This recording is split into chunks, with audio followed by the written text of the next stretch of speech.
beautiful Monday to get a brand new trading and business week together. Everyone, let's get it started. Welcome to a brand new week. I am Busunda Mofaye, and we're live to you from Channel's global headquarters here in Lagos, the home of the financial markets, and that's where we're spending the next 1 hour together having some conversations that will be of interest to you. But first, we think a few news is out there that we should bring to your attention. The Nigeria's National Petroleum Corporation, what we call the State Oil Corporation, the NNPC, will tomorrow sign a multi-million deal with the Kogi state government in the area of a biofuel, what we call the ethanol. Ethanol can be generated from cassava and sugarcane, so the state is set to put pen to paper with the NNPC, and this would help the NNPC and the Kogi state to develop the ethanol, or what we call organic fuel, in commercial quantity. Kogi state, as you may know, is Nigeria's home of sugarcane, one of the belts very rich in sugarcane production as well as cassava. That will be part of what the Kogi state first economic and investment summit would look like. Part of the conversations in Lokoja from this time morning tomorrow will be part of the conversation around what the state government is looking to achieve in the area of agriculture, as solid minerals will be brought to the table, as well as travel and tourism. And the governor is, and his team are chairing that meeting. We're expecting Nigeria's Vice President, Professor Yemi Oshibajo, to deliver a keynote speech at that event tomorrow and Wednesday as well. So it's a two-day economic and investment summit by the Kogi state government.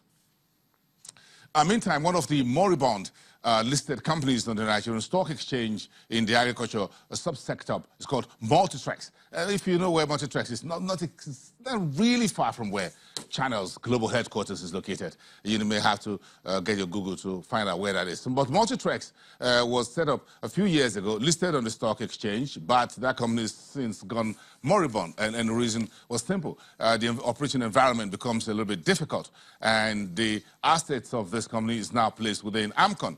Now, there's a bit of a breather for this company, as Nigeria's Export-Import Bank, by the acronym NEXIM, is working with the Central Bank of Nigeria to get the Asset Management Corporation of Nigeria, or AMCON, to release those assets of Multitrex, allowing NEXIM to pump about 5 billion naira into the company, and that will get Multitrex back into life. And that will be good as we look at agriculture and cocoa in particular in southwest Nigeria as part of what the Buhari's administration is looking at, diversifying the economy away from crude oil and more into agriculture.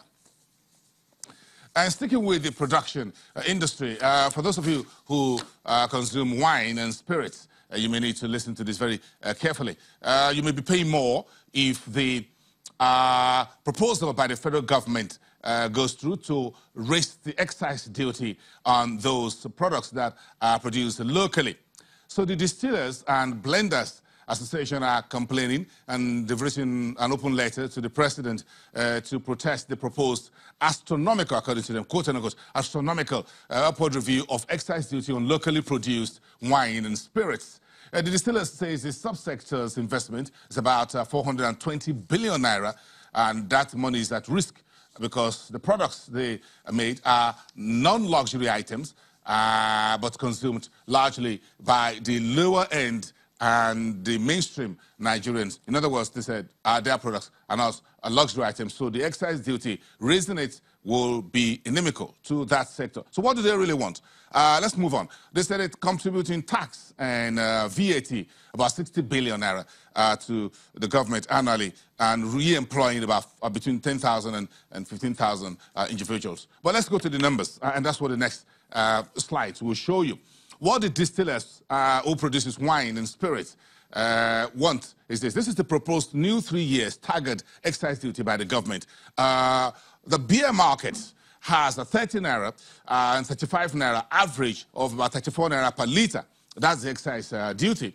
And for those who make wine and distillers, their figure, according to the letter they wrote, was 125 naira 150 and 150. That will be the staggered excise duty over the next 3 years. An average there is about 142 naira per litre of wine and the spirits there. There's the third one. That's 150 and 175 in the year 2 and 200 naira in year 3. And that gives you an average of 175. So the distillers says the beer producers, their cousins who produce beer, are getting favorable excise duty from the government, and says they are getting unfavorable excise duty being proposed by the government. So this is what they want. They want a tariff of 30 naira per litre for the first year, 35 naira per litre in the second year, and 35 naira per litre, same amount in the third year, as currently exists in the beer subsector.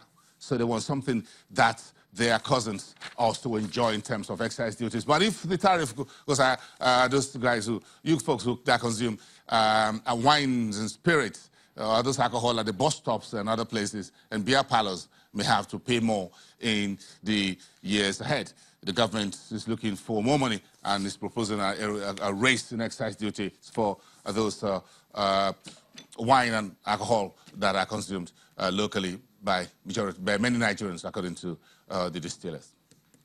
The stock market is where we're going next. Last week, just about 1 minute before we go into very serious conversations, it was a 3.39%. This is the highest negative landing we have in a week since we started the new year 2018. The market went down to 43,027. That's the all-share index. And the equity capitalization finished at 15.477. A bit of a nice week where if you look at the volume of transactions and the trade and the deals and what have you, which is what you see next. About 4.42 billion. You saw the transactions during the week on Sterling Bank and a number of insurance folks. That's what we'll talk about later on the program. Oluwale Olusi from United Capital will be talking to us at about 10:30. You don't want to miss that conversation. And when he takes us through the new pricing methodology and how this affects the tier 2 banks and those penny insurance stocks.